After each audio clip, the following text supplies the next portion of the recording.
Hey guys, welcome to another episode of Lockdown Performance. A lot more frequently nowadays, aren't they? Yeah, what's been happening? I finally got the fuel pressure regulator and adapter from Otaku Garage, which is in Launton, in Brizzy. If you guys watch Samet on YouTube, he used to actually work there, so his mate actually runs the shop now, so he's pretty cool. He's pretty good to deal with, and yeah, so he got me the parts that I require.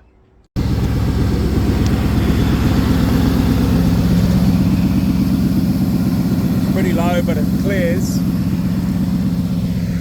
I'm just going to have to get a couple more boards like that, or maybe a couple of ramps if I want to keep it that height, or I just have to raise it maybe 20 mil or something like that. That's on 40 series tyres as well, so I probably have to raise it 30 mil because I'm going to put 35 series tyres on it, and then just adjust the dampening a little bit because it's bouncy as shit at the moment. So anyway, so I just got like a SAS one for now, just so I can have a little bit of a muck around with it. That's the adapter in there,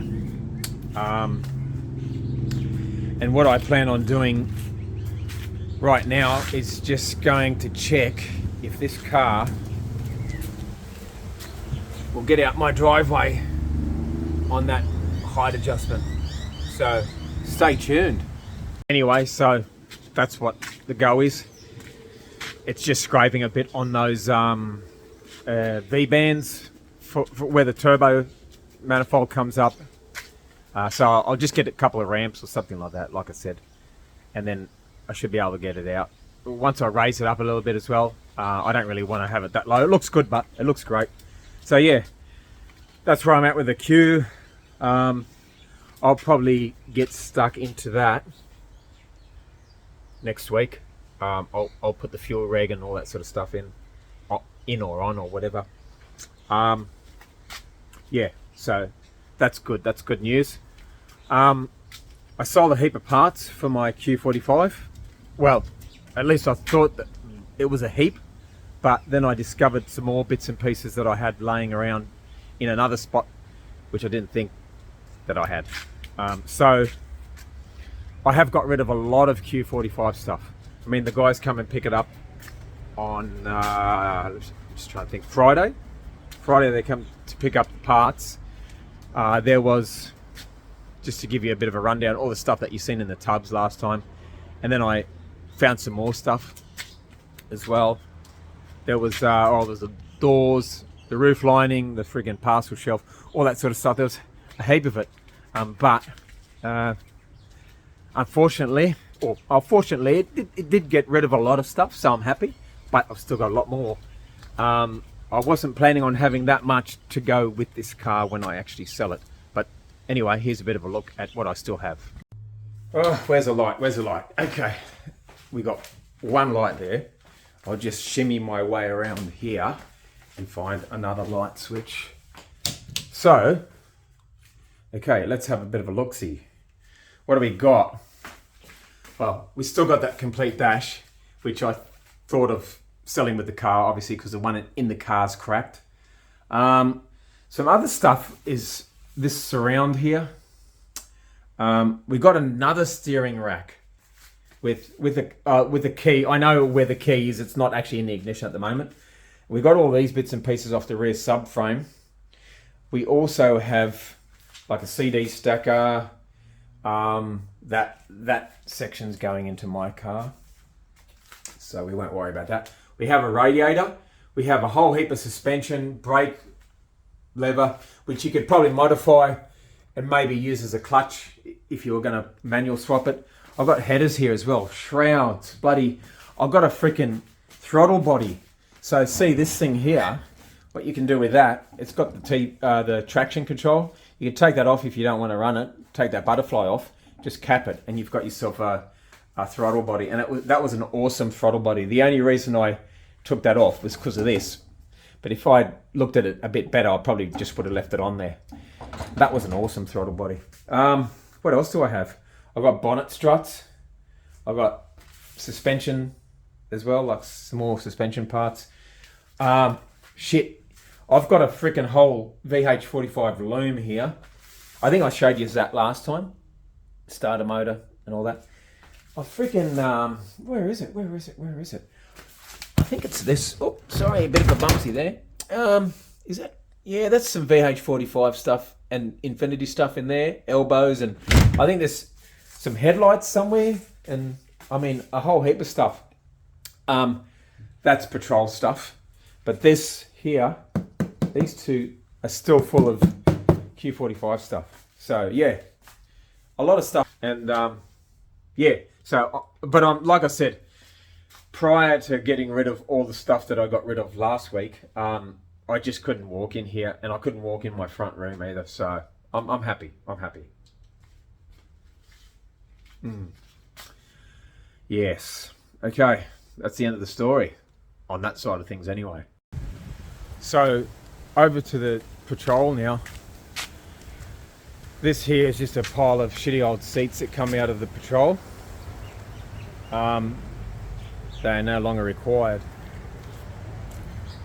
If we go over here, we see these are some GU patrol rails that I've taken apart, and I'm actually going to modify some seats. Not sure exactly what seats I'm going to use yet, but I'm going to modify some seats so that I can actually bolt those rails back in to the patrol and live happily ever after. Just to give you a bit of an update. So I've set it all up. I've taken the wheels off it. I've set it all up on stands because I want to be able to, work on it without having to necessarily stand on a ladder or, like one of those safety steps. I don't really want to do that all the time. So I've just set it up like that. And I'm pretty impressed, like having a bit of a look at the car underneath. There's a little bit of surface rust in some spots, just some bits because it's been sitting around, but I mean it's got new brake pads and it's got new springs or newer springs and stuff like that, front and rear, which I'm really happy about. That's just something less that I have to do. The discs look alright. It looks like someone was going to do a quarter chop here originally, but I've got all the bits that go on there. I'll give it a really good sort of clean inside. I don't know if you can see that too well. It doesn't look too bad. Yeah, so the front two seats have been removed. The rear seats were crappy, so I've just put these ones in, which actually came with the car. I've got another set of these inside. They've mucked around with the rails on them, so I'm not sure if I'm going to be able to put them in this, but I'll try my best because I want to keep everything like that. Color pretty much matches the carpet and all that sort of stuff. So there's a couple of little stains on there, but I mean I like the velour better than the leather anyway. If we go to the back here, I'll just open this sucker up. I got rid of I didn't get rid of them, but I got the seats out. Obviously there's seats that go in there. The seats are actually in excellent condition, but I got them out because I just wanted a bit of room. And yes, it's got a sunroof as well. The roof lining's pretty bloody good. Honestly, I'll tell you what, guys, truthfully, for $4,000, I'm not complaining. That's what this car cost me. So far, it's cost me, it cost me $4,300 because I got it towed from Flying Fox, which is Canungra. So, yeah, $4,300. Haven't spent a cent on it.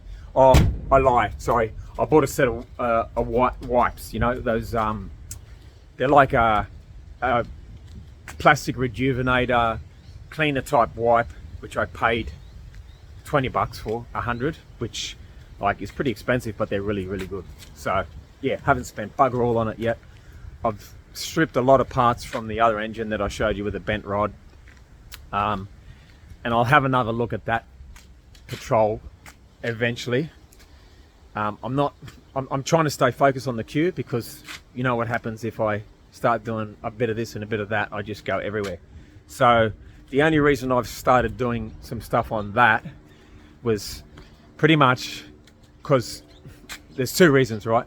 Well, my fuel reg and adapter didn't arrive until yesterday late, and today's been really windy. I don't want to really be taking off stuff off my fuel lines and stuff like that when it's windy. So I thought, oh, I'll leave that for when the wind dies down a little bit, and I'll just set this up so that as soon as I get the fuel reg and the adapter set up on this, I can wind up the fuel a little bit. I'll be able to get it out the driveway, maybe take it for a little run around the block or something. I don't know. I really want to load it up just a tiny little bit with this smaller T4 housing. It's spooling a bit, but well, I'm still only on a standard tune at the moment. Maybe a little bit richer than a factory tune, but I'm on standard timing. So, and a guy pointed out to me that come and picked up the parts, why isn't it dosing? And I thought about it, and I thought, well, yeah, like I'll give it a bit of a rev and that. I didn't really peak rev it, but I'll probably give it about $5,000. It didn't dose, so there's two reasons there. The first reason is it's a bit laggy with that T4 housing on it still. Second reason is probably because it's still running the factory timing. Once I retard the timing, sort of gonna probably kick it over around the $2,500 mark, then it should start spooling a bit better, and then hopefully get a bit of a dose happening. I'm not really fussed about that at the moment, because I'll show you what I've got to do here. In there, I'm going to have to drill and tap a hole so that I can run a line from the housing to my wastegate, which is under there. It's only got like a I believe it's 6 pound. I mean, I can squeeze it, so 4 or 6 pound. So I just want to have it on fairly low boost. For the reason is I really don't want to wreck this engine. I don't actually want to take it to a dyno or anything like that either. I just want to get it running okay with a bit of boost, and yeah, and then go from there. I said to you in the previous video that I wanted to sell the car as a whole for $10,000. I will advertise soon the engine, gearbox and turbo kit package, which can still be improved. I mean, what we can do here, if someone was going to buy the running gear off me on the turbo kit, Ghetto 45. Why is it called Ghetto? Because the manifold's running under the cross member. But we can probably, if you have a bit of a look down there, if you have a car that's got this ABS thing, you can actually remove that, like a mate of mine did, who's got an RB in his, and you could probably run your charge pipe or manifold pipe up through there, and yeah, it'd be a bit tight, but you could run it up through there, so you would have, you'd be avoiding all that pipe work under the cross member. You could do it that way. Another thing that you could do to make life easier is, well, I could do that. Like, I could do all that for the prospective buyer if they wanted to, for extra. Yeah, obviously, I could just leave it the way it is. You could put a V-band turbo, and maybe you'd probably be too high for an adapter. Just cut the T4 off and put a V-band on there, and then that way you can rotate your turbo, not just have it fixed either that way, or that way. You can rotate it. Another thing as well, which I'll point out, if you look down here, there's bugger all room. So what we can do here is we can either get some, we could sort of change the position of the fans to have the fan on the other side, and a thermo fan as well, which they normally run on the condenser.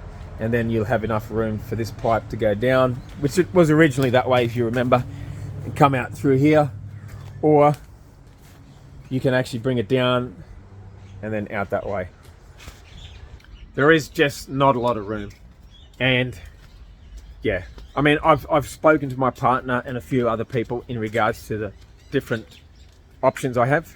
First option is going to be selling the car as a whole. I want 10 grand for it, which is fair.